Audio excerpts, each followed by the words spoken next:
Hello guys, welcome back to yet another book video, and today I am going to be doing my August wrap up. I read 10 books this month, and for me, that's pretty damn good.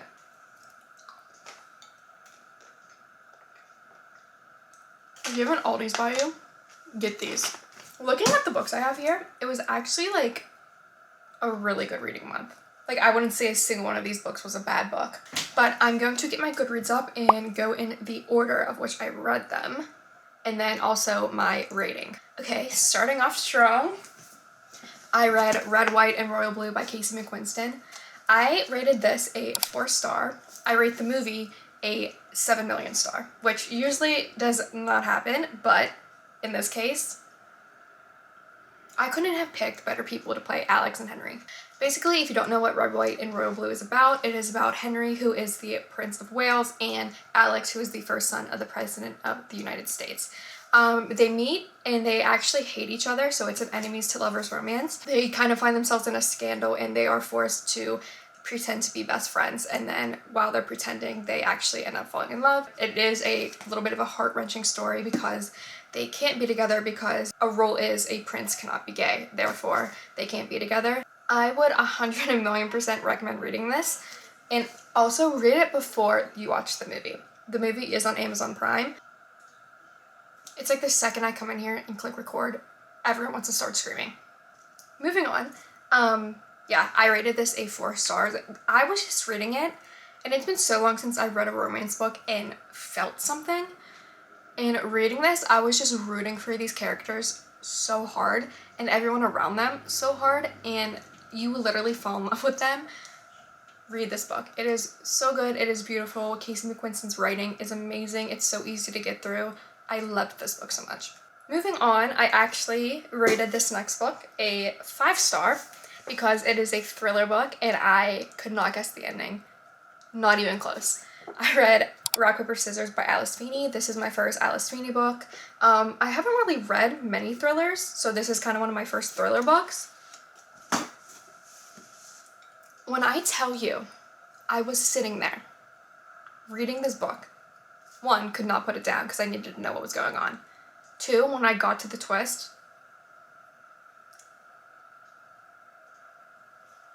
stop. I would not have guessed it at all. I absolutely hate these characters though. Like, hate them. They're so annoying and they hate each other so much, and it's just like, get a fucking divorce. Basically, if you don't know what this is about, this follows Adam and Amelia, and Adam has face blindness, so basically he can't recognize faces, therefore he can't recognize his own wife's face. He looks in the mirror, he doesn't recognize himself.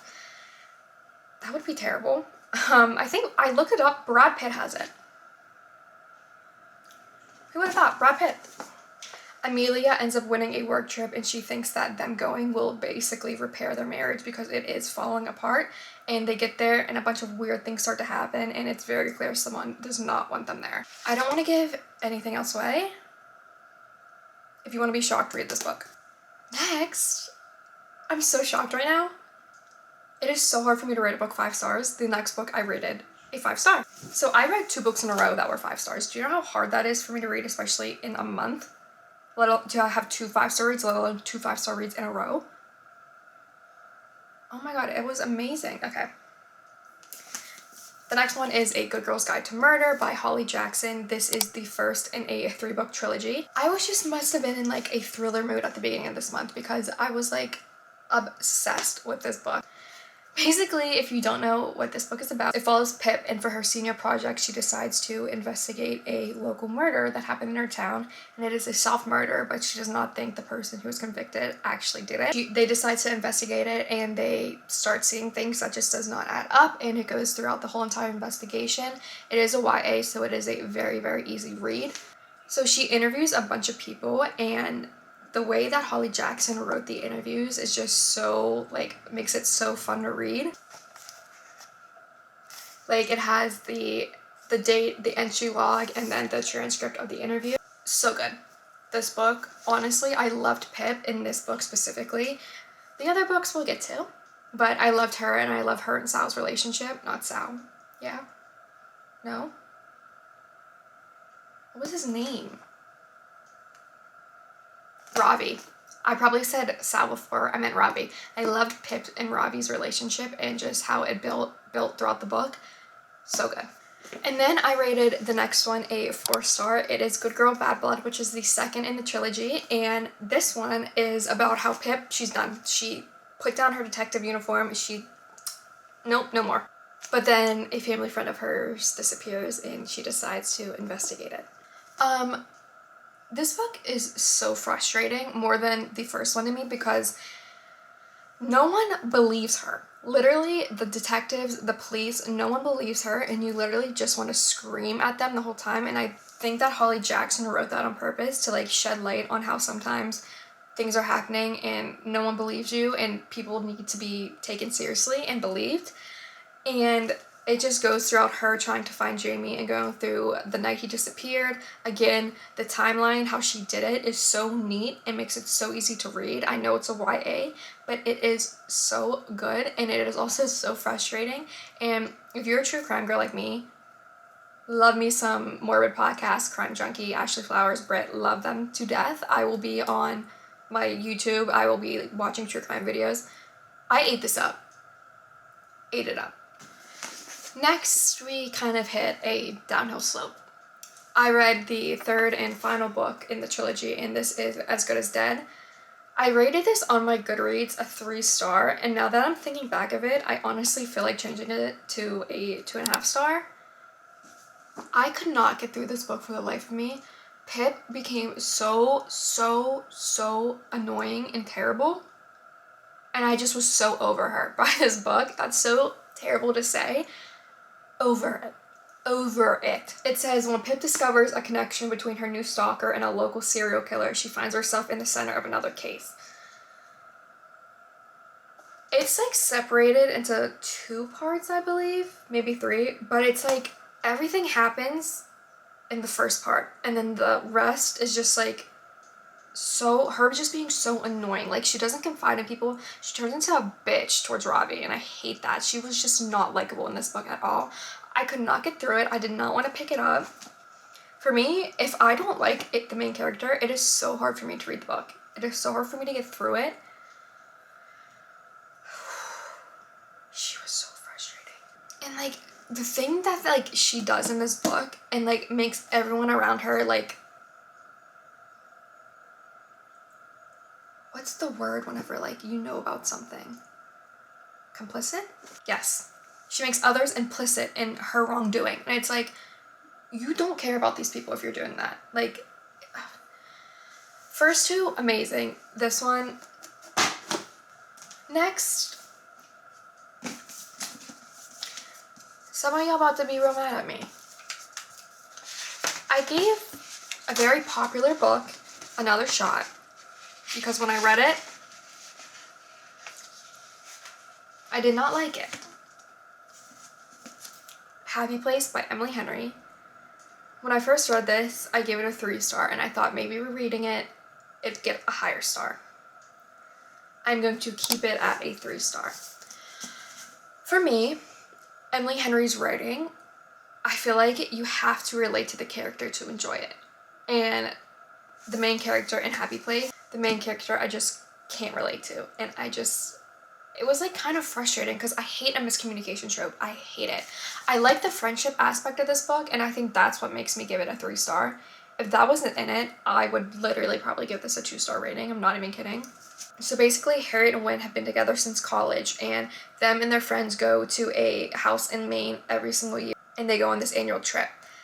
This time, they're broken up, but they're keeping it from everyone that they're broken up. And basically, it just goes through the trip and how they're lying to everyone and how they almost slip up, how they have to act like they're still together. They're doing this because the cottage is for sale and they don't want to ruin everyone's last week by telling them that they're no longer together. They're not fiancés anymore. But the miscommunication is they both obviously still have feelings for each other, and it's so annoying because they both obviously still have feelings for each other.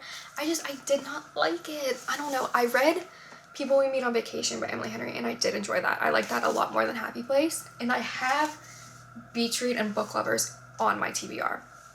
So I still need to read those. I hate it because everyone like loves Emily Henry. Everyone's on the Emily Henry train, and I get it. Her books are very beautiful. Like the writing is really very like it's a nice writing style. I just can't relate to it.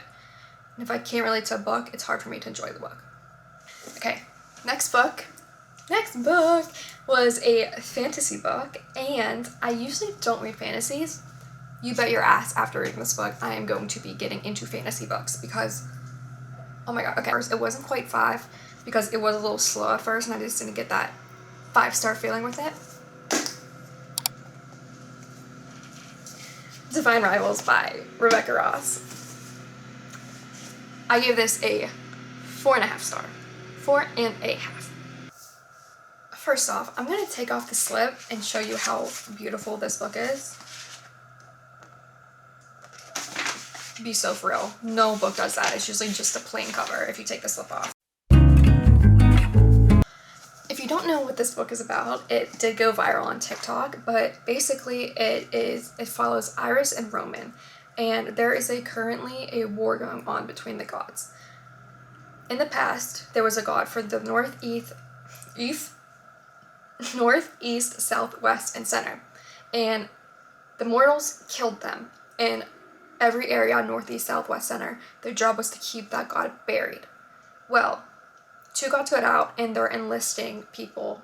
They're enlisting mortals to fight for them, and Iris's brother is one of them. So he actually goes missing on the front lines, and she uses her typewriter to send him letters, and she shoves them under her wardrobe, and she thinks that they're going to him, but they're actually going to her rival at the paper, which is Roman. However, she doesn't know it's him, but he does know it's her, and she ends up falling in love with him through his words, and I think that aspect of the book is what made me love it so much, because why else do we read? Do you know what I mean? Like, we fall in love with people's words and how they tell stories, and I love this book so much, and the plot twist that Rebecca Ross left us on, I said it once, I'll say it before, she needs to go to prison for at least 3 months because of that, and then she could be let out, but she has to have a pen and a paper in her cell, and she has to write more books to give to us. I'm so excited for the second one to come out. 4.5 stars. I loved this book so much. Next was another 4-star read for me.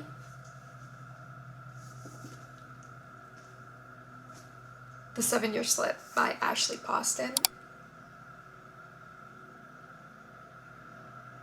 That's it. This book was so good.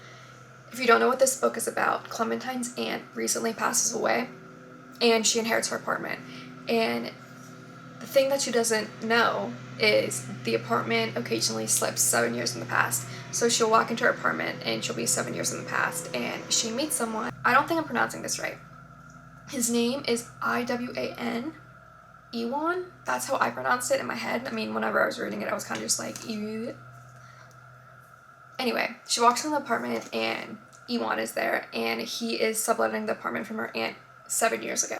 They spend time together, and she really, really ends up liking him, but she's 7 years in his future, and he's 7 years in her past. And for her job, she works in publishing.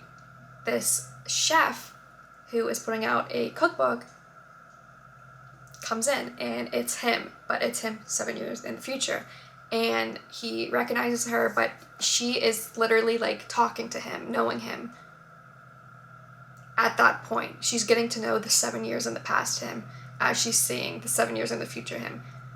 I don't know if that made any sense, but this book was so good. So good. I loved the aspect of it, of her like going into a room and just being 7 years in the past and speaking to someone, and they kind of need each other. Like, you see what they're going through, and they obviously needed each other in those moments, and that's why the apartment brought them together. So good. Rated this one 4 stars. And then the 9th book of this month, I actually did another reread. I did Better Than the Movies by Lynn Painter. You know, why not review books even though I have a full TBR card? I don't know. If you don't know what this is about, it is about Liz and Wes, and they are neighbors, and Wes is just a pain in the ass to Liz, but a childhood friend of theirs, Michael, moves back, and Liz has always had a crush on him, and Wes and Michael are really good friends, and she really wants to go to prom with him, so she enlists Wes to help her get him to go to prom with her. If you like rom-coms, you will love this movie. movie. You will love this book. In the beginning of every single chapter, there is a quote from a different rom-com. That one's from 27 Dresses. This is a YA. Lynn Painter.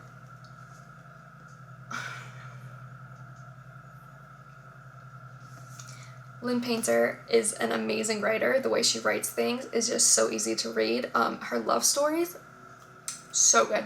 If you want a just feel-good read, read better than the movies.